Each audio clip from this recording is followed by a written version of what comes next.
Everyone aspires to something, and we wanted this house to be something that people could aspire to.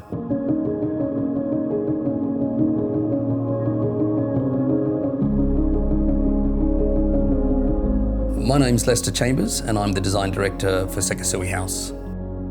My role in this project was to manage a team of expat and local designers in creating this house, SHINKA II. SHINKA II is located in our premium master planned community called Norman Estates, which is located in the southwest of Sydney in Gledswood Hills. It's a premium development that has its own tennis court, swimming pool, and clubhouse.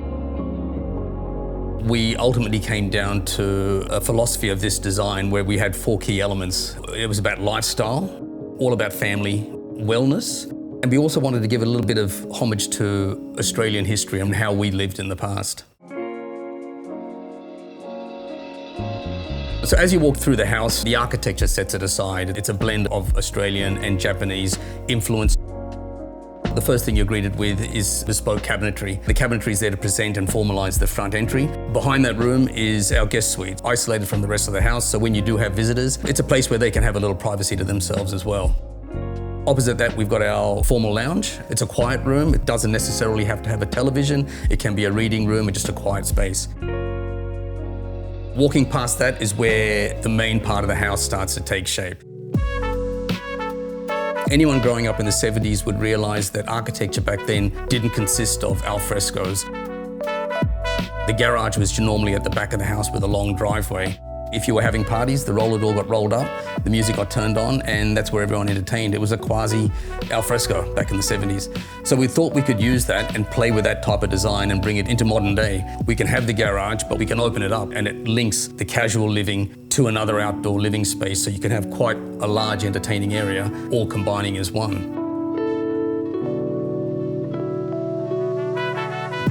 Australians by nature tend to congregate around the kitchen, so we used the kitchen as furniture basically. The island bench is free of any services, no taps, no sinks. A key element to that kitchen also is the fact that we have a butler's pantry that rolls easily from the kitchen into another room. That room also opens up onto the alfresco area. This whole area was really designed around family, around entertaining, bringing people together and having them feel comfortable in one area as well. The void in the living space, it just oozes luxury.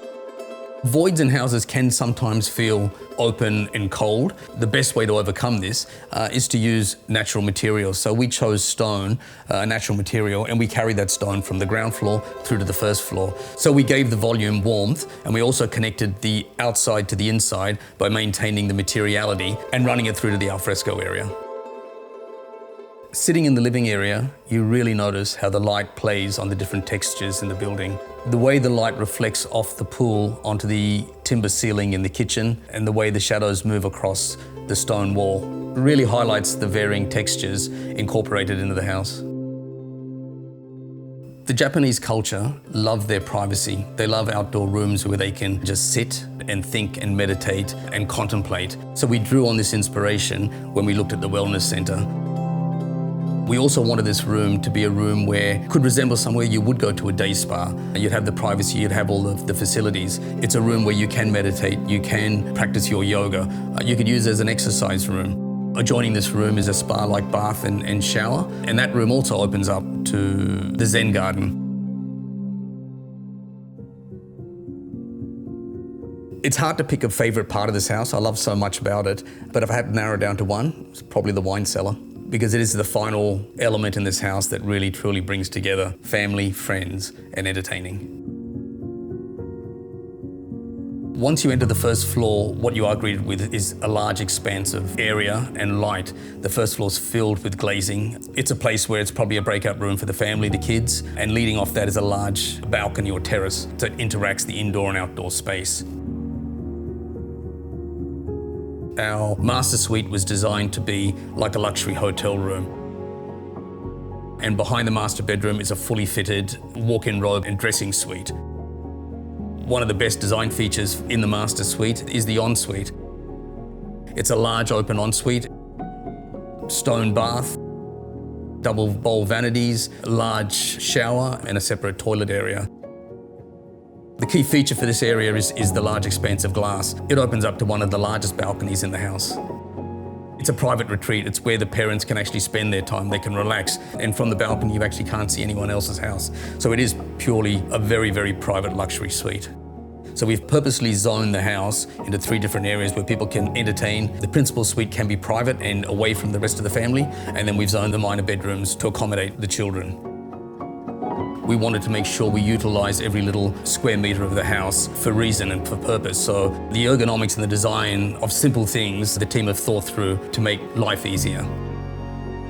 The unconventional design of the home is what sets it apart. The fact that it isn't conventional in terms of where the garage is placed, the use of the garage. The fact that the front yard is basically your backyard, and how we've actually created a design that turns normality on its head. They're the things that set this design apart from other designs. What I'm most proud of with SHINKA II is not an individual design itself, but the actual philosophy that went into it. It was a combination of Japanese philosophy and the way Australians live, and we managed to combine that together. It is designed for family and friends. It is designed around entertaining, bringing that nostalgia of the 70s and how we live into a modern day house. So that's probably what I'm most proud of with this house.